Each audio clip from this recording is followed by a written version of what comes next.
Hi,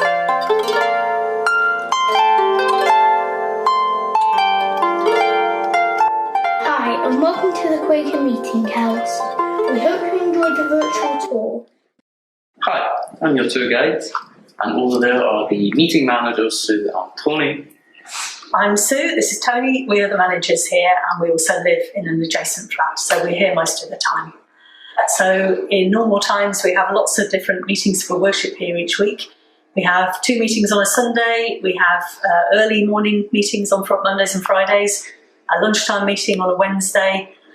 Also lots of Quaker committees and groups meet here, so things like committees looking after the building and the finances, elders, overseers. Before the COVID crisis came along, we used to rent out the 5 rooms that we've got here, which vary in size from very small to large, to different groups in the community. So we have small charity groups, community groups such as Women's Interfaith group and Protest and Harmony Choir, up to other groups such as City of Edinburgh Council and Scottish Government. We very much look forward to welcoming those groups back to the Meeting House as soon as we're able to. And of course, normally at this time of the year, we would be a fringe venue. We turn into something very different in August. This area that we're standing in now would be our pop-up cafe. The hall, which you'll see upstairs, would be our 65-seater theatre. And the whole building would be buzzing with people, with companies from all over the world, with audiences, customers for the cafe, volunteers who come here from all over the country and sometimes further afield. So it would be a very, very different atmosphere. So as you can see, we're normally quite busy here. Now, I guess you'd like to know a little bit about the history of the building. Well, it was originally built as a chapel for the United Original Secession Church in 1865. The main floor was our present-day hall. In those days, they had a pulpit in the centre of the front wall, and there were galleries running round the back right up to the roof. Must have been absolutely freezing. The rooms, which are now the ballroom, office, library and creche, were purchased all around that time. In 1956, the building was sold to the Boys Brigade. They inserted the floor at the mid-height of the chapel to provide another upper floor meeting room. This is where we hold our meetings for worship. Quakers from South East Scotland bought the building in 1987. We remodelled the hall and meeting room and linked them with the new staircase. Quaker meetings began to be held here in 1988, but the first ever recorded Quaker meeting in Edinburgh was way back in 1655. We've been around a very long time. Let's go upstairs now and have a look around. Here we are in the hall. As you can see, it is a very big room, so we can adapt it for lots of different purposes. We also have singing groups here. Coming home to a place they've never been. Coming home to a land they've never seen. Coming home to a family they have never known. Oh, Jock Tamson's days are coming home. There's enough large space for large meetings and exhibition. Of course, we Quakers are well known for putting our faith into action. Some young friends have been particularly active over the past year. Through Quaker meetings and events, I've learnt more about activism and campaigning. This has led me and several other young Quakers to join the climate strike movement, where we helped organise a strike that saw 20,000 people march through Edinburgh. Okay, we're going through to the library now. Sorry, it's currently being redecorated, but here's how it would look normally. Looking out of the window, you can see that this is the part of an even older building, originally Major Weir's house. Major Weir was notorious, a sort of Jekyll and Hyde character who lived here in the 1600s. After his death, his house was pulled down, though a few people say his ghost still wanders around today.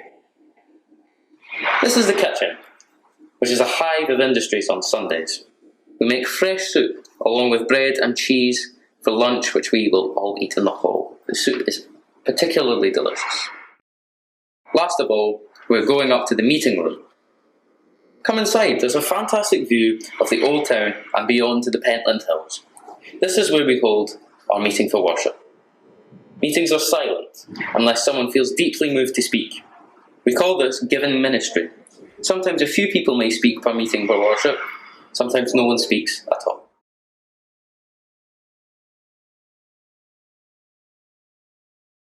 Once a month there's an all-night worship. You can listen to a story, take part in a craft activity, or uphold the meeting in silence if you prefer.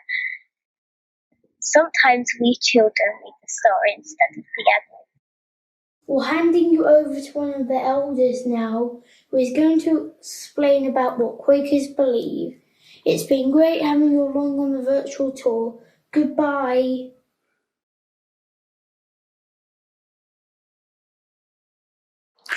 A Quaker meeting is based on silence. In that, we seek to come nearer to each other and to God. Quakers have no ordained clergy. Each of us seeks to experience the religious life for ourselves in the company of fellow seekers. We have no one definition of God and no formal creed or statement of beliefs. However, we do believe that everyone can have direct experience of the Spirit. Something of God is expressed in everyone's life. There are 4 main testimonies by which we try to live. Quakers believe that there is that of God in everyone. We are all equal. This inspires us to try to change the systems that cause injustice and that divide us. We actively support people who, for whatever reason, face discrimination. Quakers believe that love is at the centre of our existence. It leads us usually to refuse active military service and instead to work creatively for peace, developing alternatives to violence at home and abroad. Quakers try to live according to the deepest truth we know. We connect most deeply to this in the silence of worship. This means speaking the truth at all times, including to people in positions of power. Quakers are concerned about excess and waste in our society. We want to make sure our use of natural resources is sustainable. We try to live simply and to cherish the things that really matter: the people around us, the natural world, and our experience of being in the stillness. Here is a final word from our advices and queries. Take heed, dear friends, to the promptings of love and truth in your hearts. Trust them as the leadings of God, whose light brings us to new life. We are a gentle and